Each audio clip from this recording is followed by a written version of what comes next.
C'est la capitale comme on ne la voit jamais.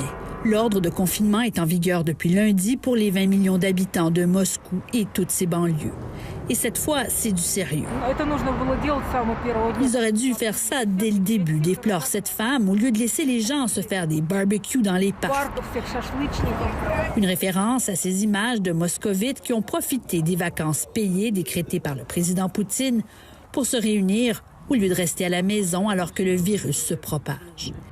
Et parmi les nouveaux infectés, il y a nul autre que le médecin en chef du méga-hôpital Kommunarka qui traite les patients contaminés. Denis Protsenko en a fait l'annonce sur sa page Facebook. Le voici avec Vladimir Poutine pas plus tard que la semaine dernière, alors qu'il lui offrait une visite des lieux. À la télévision russe, c'était aussitôt la consternation. Tout le monde est à risque. Le maire, le président. Et qui va nous sauver de ce virus, a déclaré l'animateur. Le Kremlin s'est empressé d'annoncer que Poutine va bien et qu'il subit des tests régulièrement. Le président, qu'on voit peu depuis des semaines, semble avoir complètement sous-estimé la menace de contagion communautaire, et ce, malgré tous les avertissements. Car Moscou est désormais l'épicentre de l'épidémie en Russie avec des centaines de nouveaux cas au quotidien, dit le journaliste Denis Stelkov. Il s'inquiète surtout pour les régions démunies d'équipements et d'hôpitaux de qualité.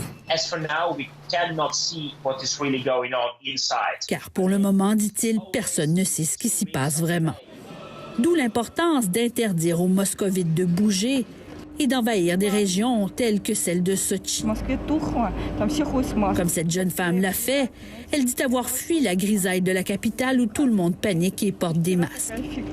Le genre de comportement qui sera dorénavant puni, car il semble que seules les sanctions peuvent convaincre les gens de suivre les consignes, dit Pavel, un étudiant à Moscou.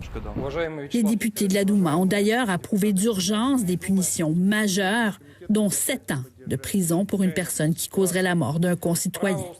Les autorités pourraient aussi, sous peu, distribuer un code barre à chaque résident afin de contrôler leurs déplacements, le jour comme la nuit.